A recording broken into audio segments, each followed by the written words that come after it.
Tiempo semanal en Relajando Joven, he observado casos cuando literalmente a cada gesto del otro que les gusta primero, claro, un individuo comienza autista, con la intención de, por lo visto, criticar esta actitud bruscamente o también en ocasiones ofender. Se oye además muchos chistes, a veces, voy a ser sincero, algo aflitantes sobre el autismo, que dan gracia a una cantidad importante de gente. Y estos chistes son a veces las mismas situaciones que ya he descrito, pero envueltas en un ambiente de risas. Por otro lado, en la práctica he visto una ignorancia enorme sobre lo que el autismo, el trastorno de espectro autista es. Por ejemplo, la aparente urgencia y respeto hacia el llamado ABA o AAAC, mejor dicho acá, pero en otros tratamientos del autismo, una condición que adelanto no se cubre, precede a cultura de opiniones que las personas autísticas son todas inútiles, agresivas, que no tienen empatía o que les encantan a todas malas madres, los trenes, algo por el estilo. Otra idea que no es verídica es que el autismo es un trastorno infantil que mágicamente desaparece al estar la persona formada. Toda esta información que recientemente he enumerado me ha ayudado a hacer este video donde trate el tema de DEA y si es tan ofensivo e insultante como a veces se cree, tenerlo. Yo voy a dividir el video en 4 bloques para mayor comodidad. El primero se dedicará a lo que es TEA y cuáles son sus rasgos clínicos, algunos de ellos. En el segundo hablaremos sobre si el autismo supone problemas y cuáles y para quién. En el tercero introduciremos los conceptos neurodiversidad y neurodivergencia. Y el cuarto bloque será adicional en el que discutiremos el trastorno por déficit de atención e hiperactividad que tiene algo que ver con este tema. Primeramente vamos a definir el autismo. Es un trastorno neurobiológico, es decir, implica el funcionamiento del sistema nervioso, su biología. Es innato y permanente, afecta la eficacia social, flexibilidad cognitiva y funciones ejecutivas. No es una enfermedad, no se propaga por algún medio, no es posible prevenirla o curarla. Tiene una predisposición genética. No obstante, se desconoce aún en qué medida es hereditario. En otras palabras, se desconoce la probabilidad de tener TEA con antecesores de este perfil. La base del autismo es una estructura y funcionamiento del cerebro distintos al cerebro típicamente desarrollado. Por eso se clasifica como trastorno del desarrollo neurobiológico. La densidad de diferentes zonas, como el lóbulo insular o la corteza prefrontal, su tamaño, la conexión entre las zonas difiere de los parámetros usuales. De ahí todas las especialidades y restricciones ligadas al autismo. Veámoslo de manera más gráfica. En este modelo del cerebro humano nos interesa la zona rodeante de rojo y un nódulo interior cuya localización aproximada he marcado con verde. La zona frontal rodeada con rojo se denomina corteza prefrontal y es responsable por muchas funciones cognitivas complejas. Precisamente en esta zona se reportan ciertas anomalías en cerebros autísticos. Por otro lado, este lóbulo inferior se denomina ínsula y su carga es la filtración de diferente información interna y externa. También es responsable por autopercepción. La ínsula resulta disminuye de tamaño en las personas autísticas. Presten también atención a las conexiones entre las zonas, esas líneas amarillas o blancas. Las conexiones entre neuronas, células del cerebro, son muy importantes para la realización de diferentes tareas y transmisión de estímulos. Existen varios tipos de conexión. La primera es interna entre las zonas y la segunda es externa de una zona con otra. Pues bien, en un estudio reciente se ha detectado que en un cerebro autístico la conexión interna es mucho, es mucho más fuerte que los cerebros típicamente desarrollados.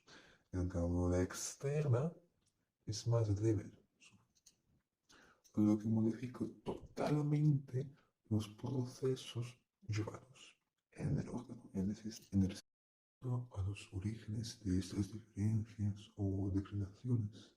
Hoy en día está en alza en la comunidad médica y científica la comprensión del TEA como un desorden complejo y heterogéneo. Como posibles causas se destacan exceso de testosterona en la etapa prenatal. La testosterona es una hormona muy importante para la formación del cerebro. En segundo lugar, actual contaminación de la zona donde vive la madre embarazada. Algunos contaminantes afectan el genoma del feto y sus órganos. El genoma es básicamente el material genético. Y ciertos trastornos somáticos de la progenitora, los incluidos en la lista, también pueden entrar en contacto con el fenotipo del feto y o sus órganos internos. Y pregunta, ¿es que las vacunas causan el autismo? La respuesta es no. No existen pruebas que muestren la relación entre vacunas y TEA. Es más, resulta imposible que la vacunación intervenga porque el autismo, como ya se ha dicho, se forma antes del nacimiento. Aparte de tener raíces biológicas, el autismo está literalmente escrito en los genes. Es una alteración genética en primer lugar. Por consiguiente, curar este es imposible de ninguna manera. Pues bien, todos los autistas son iguales. El autismo obligatoriamente implica agresividad o discapacidad intelectual o a la vez inteligencia superior. A saber, el decir trastorno del espectro autista, la palabra clave es el espectro. No, necesitamos clave. Cuando se trata del trastorno del espectro autista, no simplemente estamos hablando de una alteración genética. El número de genes involucrados es de 4 cifras y pueden tomar diferentes combinaciones bajo la influencia de múltiples factores ambientales e internos. Las personas autísticas también tienen personalidad, que asombra, ¿no? Moldeada por el entorno donde crecieron, y ello influye en cómo son, cómo lidian sus características.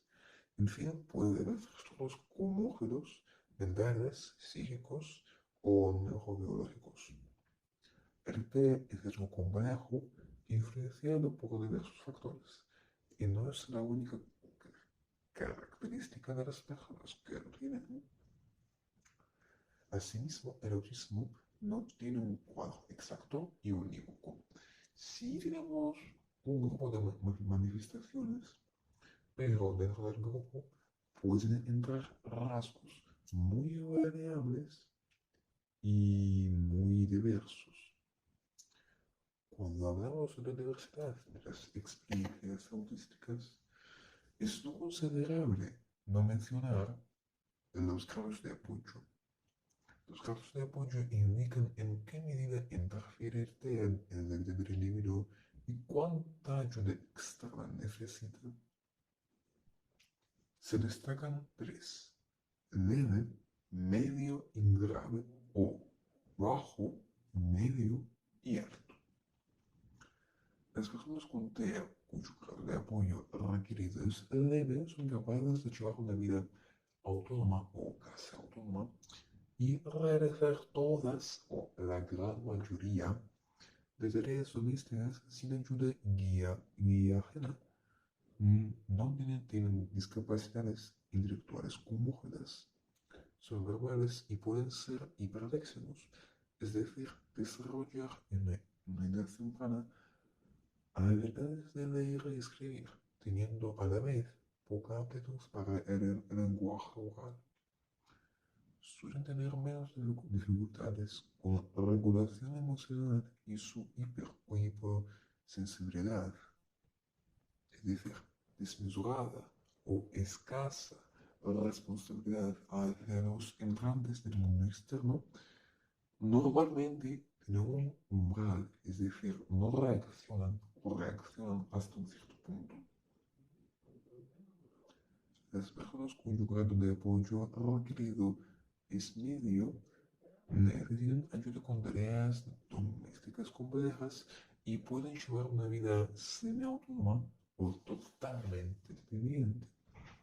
Pueden ser verbales, verbales o no verbales. Y tener o no tener una discapacidad intelectual, siendo su inteligencia normalmente mediana o baja. Por otro lado, los grados de apoyo pueden no exactamente cambiar, pero el apoyo necesitado es capaz de aumentar en situaciones extremales. Un punto muy importante de añadir es que la existencia de los grados de apoyo no supone que el TEA sea algo lineal. Es un espectro mucho más complejo y la vida y interioridad de distintas personas con diferentes necesidades de apoyo puede ser muy diferente y es incapaz de encontrar una descripción incluso dentro de la taxonomía de grados de apoyo. Ahora, una invitada nuestra, de una forma bastante expresiva y genérica, va a presentar algunos mitos exagerados hasta lo absurdo del autismo. Y nosotros vamos a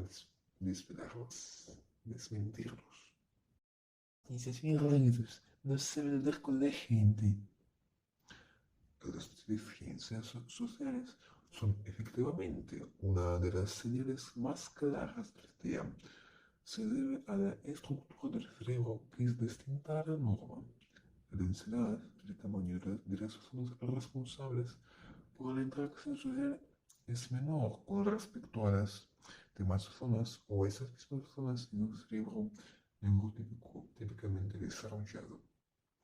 La conexión está bien distinta.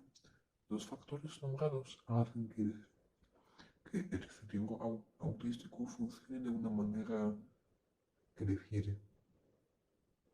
Y las tareas como interacción social se llevan a una manera distinta a la que se espera de que se lleva a cabo en un cerebro típicamente desarrollado. Se ha demostrado que cuando los seres humanos se están comunicando, su cerebro procesa de una manera determinada. El neurocientífico estadounidense Uri Hasson explica en sus obras que durante la comunicación se observa una sincronización entre los cerebros de los interlocutores. A lo largo del proceso comunicativo están implicados la corteza audial, que percibe y descifra los sonidos, el lóbulo insular, que interpreta las señas sociales, trabaja las funciones asociativas y categoriales para el entendimiento de la información. Ahora, imaginémonos que todos estos procesos complejos se deben llevar a cabo de una forma completa, con capturación, entendimiento, sincronización y contestación adecuada, teniendo en cuenta que las áreas responsables de esos procesos son alteradas, no son como en la programación. Es evidente que hay ciertas dificultades que posiblemente parezcan rudeza o deseo de ofender, de mal. Sin embargo, no es la conclusión correcta. Los autistas funcionan de otra manera, se comunican de una forma distinta y tienen complicaciones para adaptarse a la forma que se considera normal. Su actitud puede ofender, es un hecho innegable.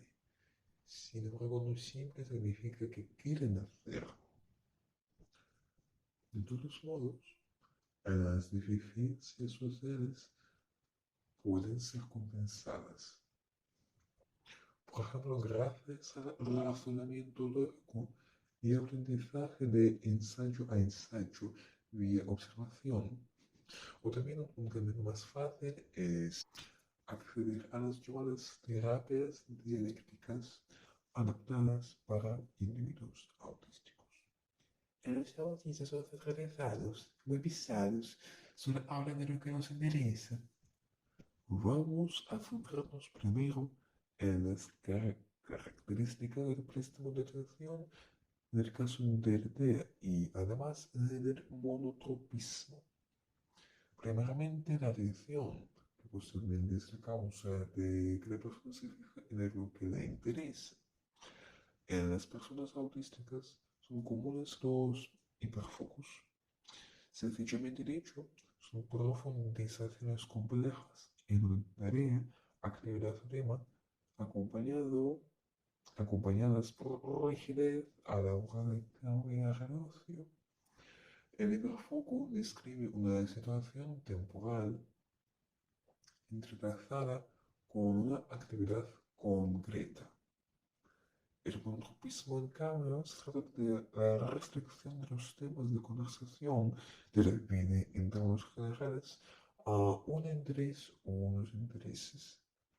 Tiene que ver con la necesidad de rutinas presentes en las personas autísticas para un mejor funcionamiento. Además, puede encontrar sus orígenes en la filtración de información dificultosa, mejor dicho, dificultada, y en la rigidez cognitiva.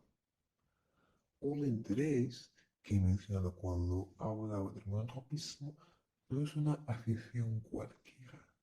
Se conoce como interés especial y se entiende bajo este concepto un interés profundo, consumidor, y principal es un tema bastante específico. El surgimiento de los intereses especiales toman su fuente en la biología que hemos estado explicando antes. No obstante, no todas las personas con TEA tienen un interés especial y no todas lo viven de una manera exactamente igual a la que he escrito cuando he facilitado la definición del síntoma interés especial. En otros términos, no todas la viven como algo tan consumidor y primordial. Porque es así. Según algunos estudios, la intensidad de un interés especial está relacionada con la calidad de vida del individuo. Cuán más alta es la inestabilidad, la carga a soportar, mayor es la profundización en el interés y cobra un valor venerado, ayudando a la persona a regenerarse. Es decir, actúa como un método de escapismo. Otras fuentes afirman que los individuos autísticos a menudo se captan en algo que tiene lazos con la experiencia traumática suya. Es decir, un niño que ha vivido la muerte de un ser querido puede jugar un interés especial en las tradiciones fúnebres de distintas culturas. Por ejemplo, en términos generales, los intereses especiales pueden surgir debido a las especialidades del préstamo de atención previamente descritas. Los traumáticas son perezosos, se pasan ya haciendo todo el día. El rechazo a la actividad, popularmente conocido como pereza, tiene distintos motivos psicológicos o biológicos y por ende distintas denominaciones dependiendo de la ocasión. Apatía, procrastinación, pereza propiamente dicho. En el caso del TEA, afrontamos por un lado la disfunción ejecutiva y por otro, procrastinación. Las funciones ejecutivas son un conjunto de atributos referidos a la planificación, organización, involucración dentro de memorización operativa, realización, adaptación y regulación de las tareas diarias. Como se puede deducir, las funciones ejecutivas son esenciales para una lista de encargos diarios. La disfunción ejecutiva es una falla en cualquiera de sus procesos a la hora de propiamente ejecutar algo. Asimismo, un trabajo de mala calidad, una pereza, en práctica puede ser nada más que un estorbo de alguna función esencial para un trabajo dirigido. Por otro lado, la procrastinación trata de un acto de posponer las cargas, sustituyéndolas por actividades o situaciones que resultan más agradables. La procrastinación a menudo está cohesionada con los sentimientos negativos que la actividad causa: aburrimiento, agobio, inseguridad. El perfeccionismo, por ejemplo, puede desenvolver en procrastinación, ya que la acción tiene que estar perfecta o no puede estar. Y si es una tarea que requiere esfuerzos o habilidades que yo no tengo, o que es aburrida, poco placentera, ¿cuáles son las garantías de que estará virtuosamente hecha? Y si no está virtuosamente hecha, para comenzarla. La procrastinación puede surgir por la razón de una ausencia de organización en el trabajo, por distintos motivos, por no saber cómo abordarla. Cuando se tiene poca idea del producto final y de cómo se ha de conseguir, Es más fácil atrasar la actividad para verlo luego. Y como no ha sido elaborada, no se avanza. Pero luego, pero luego, pero luego. Respectivamente, cualquiera de nosotros, seamos o no autísticos, podemos procrastinar.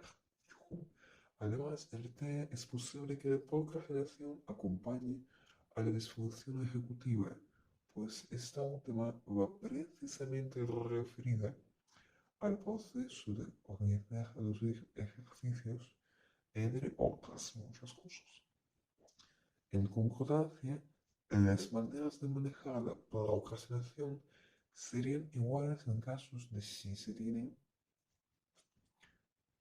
o no el autismo, con matices en el porqué de cada ocasión.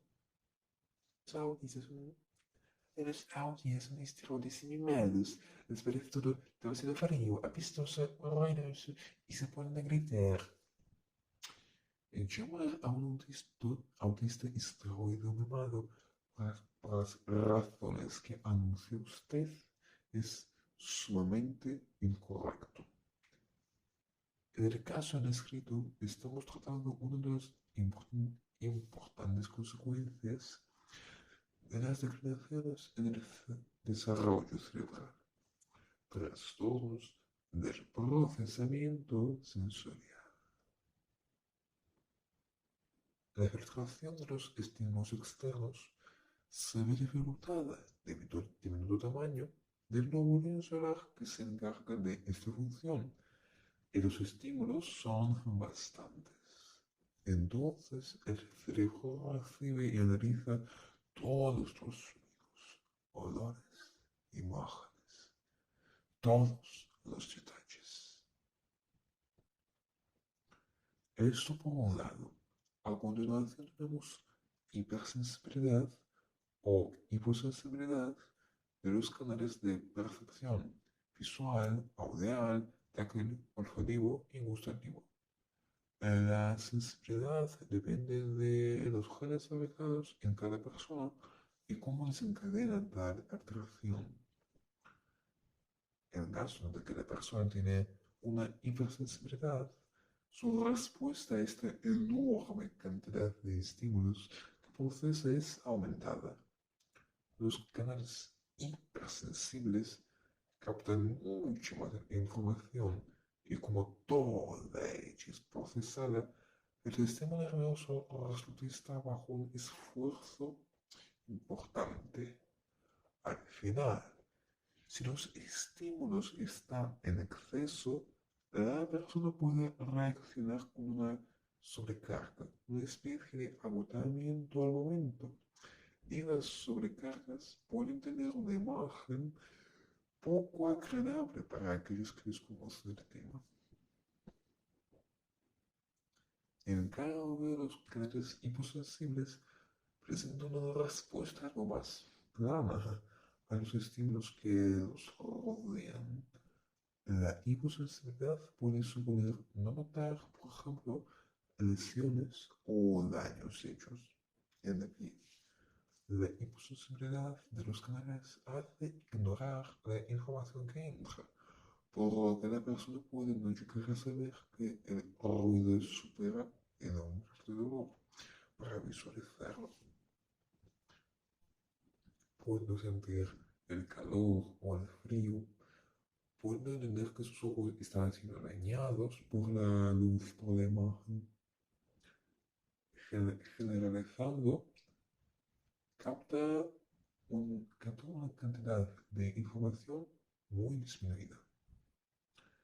Los canales de percepción distintos pueden tener sensibilidad distinta y el perfil sensorial propiamente dicho, es decir, la sensibilidad de una persona, puede repartirse de manera diversa en los canales de percepción, por lo que es importante saber cuáles son los canales de percepción más importantemente afectados. En el segundo bloque hablaremos acerca de cómo existir con la hiper e hiposensibilidad. Segundo, quisiera destacar las sobrecargas. Las sobrecargas no obligatoriamente surgen ante la exposición a una desmesurada cantidad de estímulos sensoriales, sino que también ante un trabajo difícil que requiere superar las deficiencias cerebrales, ante las distracciones sociales, exigencias del mismo carácter social. Es una reacción momentánea a un estrés acumulado últimamente. Cualquier persona puede tener una sobrecarga. Cualquier persona puede sentirse mal y no es lógico apoyar a alguien o a sí mismo esteroide, mimado, por estas razones. Cuando se tiene una sobrecarga, la mejor decisión puede ser reflexionar qué la provocó y analizar esos factores. Con esta táctica también se puede prevenir las sobrecargas en el futuro. Las sobrecargas pueden ser distintas. En el caso de TEA solemos hablar acerca de los llamados meltdowns y chilldowns. Los primeros son una reacción de estilo corre y pega. En otras palabras, una reacción al peligro activa, que se muestra o en evitarlo o en defenderse. Son experiencias más brutales para la persona. Los últimos, sin embargo, es una reacción básica congela, que es una respuesta al peligro pasiva. Es un encierro en sí mismo, una sobrecarga más interiorizada que no la hace menos impactante en la mente. Si alguien ante ustedes parece estar experimentando un género de esas sobrecargas, en ningún caso hace falta pegar, golpear, tocar a la persona, dejarle pasar de ella, considerándolo un capricho. Y cabe destacar que en caso de los meltdowns, las reacciones pueden ser bastante vívidas, como llorar, gritar, tirar objetos, lo cual puede dar una imagen negativa a la gente que está cerca. Sin embargo, tengan en cuenta que es una reacción al estrés. Por supuesto, es mejor para la persona si aprende a regularse más. Si sus reacciones salen de su control, no es una intención o un capricho, es una función biológica. Si la persona puede crear, pregúntenle qué ha provocado esta reacción y ayúdenla a eliminar este irritante. Si es posible, acompáñenla en a un lugar silencioso y oscuro. No toque a la persona sin su permiso y pregúntele qué necesita. Si quiere que se marche todo el mundo, un motivo tendrá. Los autos son bizarros, les gustan los objetos o las manos por pegarlos, saltar, etc. Dicha actitud se conoce como stimming o autoestimulación. Son actitudes repetitivas que ayudan a regularse emocional o sensorialmente, estimular los canales hiposensibles, retener y mantener atención y concentración. Además, existe tal concepto como estereotipos. Son las mismas actitudes repetitivas, pero sin una función claramente regulatoria, estimulatoria ni de concentración.